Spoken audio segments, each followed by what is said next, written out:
Hello and welcome. This is Cheryl. Thank you so much for joining me today. In this video, I'm going to share with you how I created this little snowman card here.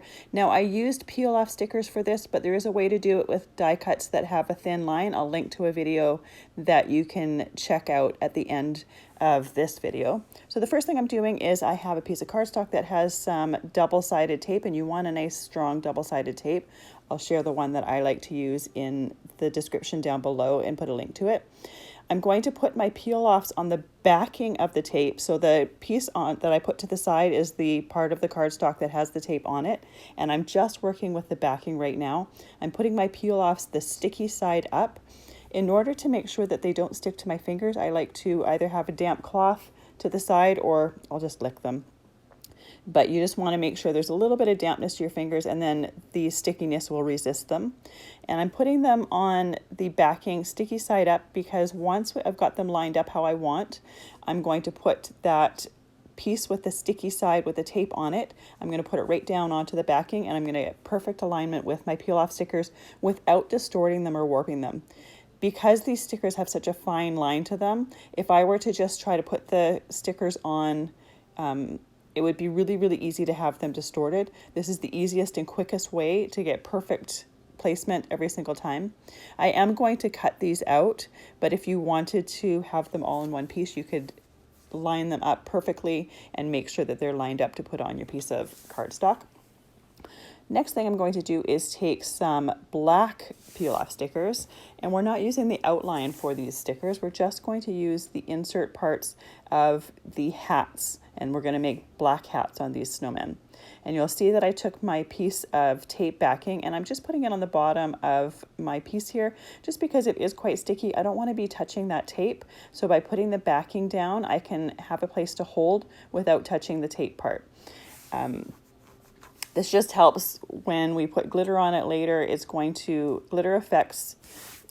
fingerprints on the tape do affect the way the glitter sticks. So by putting the backing on there, I'm not putting any of my oils from my fingers on that tape backing, and I'm making sure that I can have really nice coverage with my glitter. Now, when you're putting in these pieces of peel-off stickers, you've got a sticky sticker that you're putting onto a double-sided tape. So there's a lot of stick there, if you will.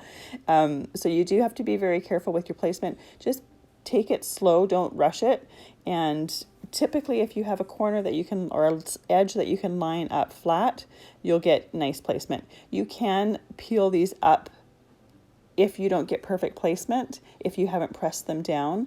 But you don't want to do that very often because sometimes just the act of pressing them up can stretch the sticker. So I try to get it perfectly placed without having to lift it up. After I have my black pieces down, I'm taking a green gel pen, and this is a glazed gel pen, so it's got a nice shiny finish to it. And I'm coloring in all the holly pieces. The next I'm going to do is an orange for the carrot. And this gel pen, it just dries beautifully on the tape. It just gives it a really nice different texture than you would get with just glitter.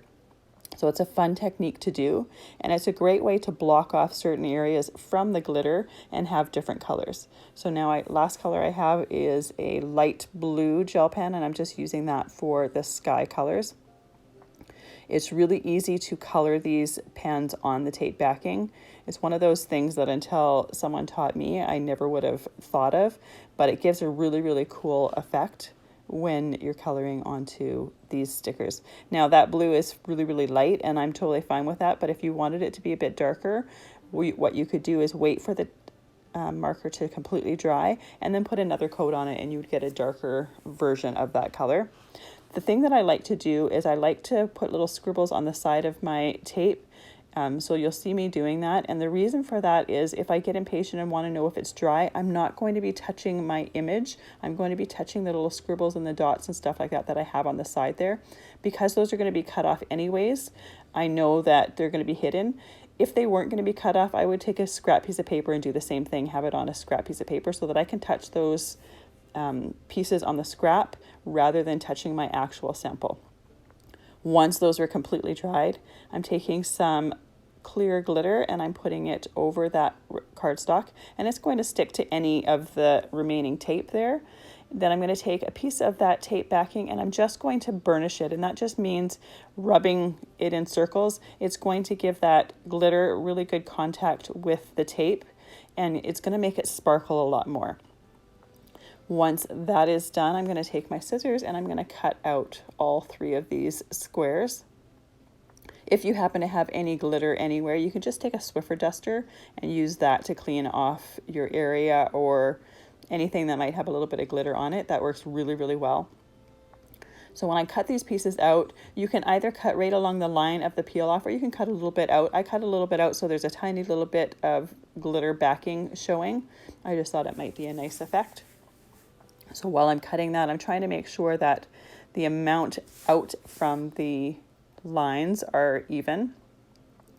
And there we go. We've got our 3 different pieces here. I want to put a little sentiment on this card, so I just have one that says Winter Wishes. I didn't want to do a Christmas sentiment because even though Christmas is past, we're technically still in winter where I am. So I just wanted to do a nice winter one. So I've got my stamping ink there. I'm using some Versamark, and it's just a sticky clear ink that the embossing powder is going to stick to. If you haven't done embossing before, if you happen to have any powder that sticks anywhere on your cardstock that you don't want it to be, you need to take a soft brush and brush it off before you use your embossing tool and melt that powder. If you start melting that powder while that powder is still there, it's going to emboss exactly where it is. So once you've got everything perfect, you can use your embossing tool and emboss it. And it goes from like a matte granular silver to a nice shiny glossy silver. Then I'm taking a little mini trimmer. You can use a regular size trimmer for this, but I do like to use a mini trimmer for my sentiments. I just find that the ruler part is a little bit narrower and I can just get a nice cleaner cut, a little bit more even all around my sentiments. So I like to use that to cut around it just to get a nice edge around. And because this trimmer is so small, I can keep it in an out of the way spot on my desk, and it's nice and convenient and within reach. So now I have my sentiment for the card ready to go, and I'm going to put this on a blue card base with a white mat around it to put the snowman on. And I kind of thought it looked a little bit plain and boring. So I took this embossing folder here. I like it because it looks like a giant snowflake. It looks kind of like a snowflake under a microscope, sorry, if that makes any sense. And I'm going to put it through my Big Shot machine. Now, if you've never used a 3D folder before, I like to mist it lightly on each side before I put it in the folder. It just softens the grains from the paper and helps it to go really to get the good texture.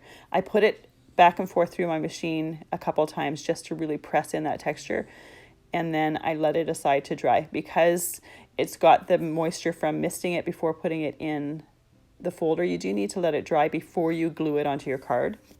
I decided I wanted to add a little bit of shimmer to it, so I have some mica sprays that I've made here. It's just perfect pearls and water in little mini misters, and a lot of these have just a tiny little bit left in the bottom of the spray bottle, so I'm just using the leftover bits that I have here. And I've got some perfect pearl, which is just pearl, and then I've got some gold, and then I've got some mint, which has got a bit of a bluey green tone, and I thought the combination of them all together would be nice in the background. It's really just going to add mostly shimmer, but there's going to be just a slight amount of color. The colors of the perfect pearls are fairly light, especially when they're mixed with water and creating a mist with them. So it's not going to add a lot of color to that background, but it's going to just kind of play off of the colors in the snowman images. I'm using a Heat It tool just to dry it because I wanted to complete this card, and the Heat It tool isn't as intense as an embossing tool. An embossing tool has a really narrow tip to it, and it's really quite intense for drying things. So I don't like to use it to dry. I like to use that one for just embossing, and then I use my Heat It tool to dry.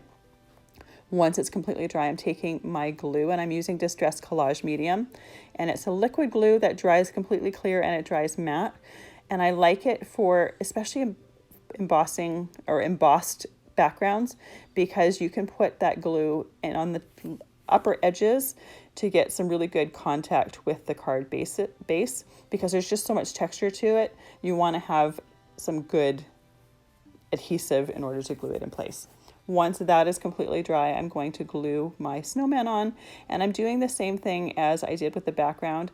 I'm going to glue them on and then put an acrylic block on there for it to dry, just to hold it down in place. And you'll notice I glued the bottom one and the top one first, and then I glued the center one to line everything up, just to make sure that there was even placement with them all. And then I also glued down that sentiment. Definitely want to make sure that it's placed properly and let it dry. And here, once it's dry, here is a cute little winter card that was really quite simple and easy to make, that has a lot of shine and shimmer. Thank you so much for joining me. I hope you have a fabulous day.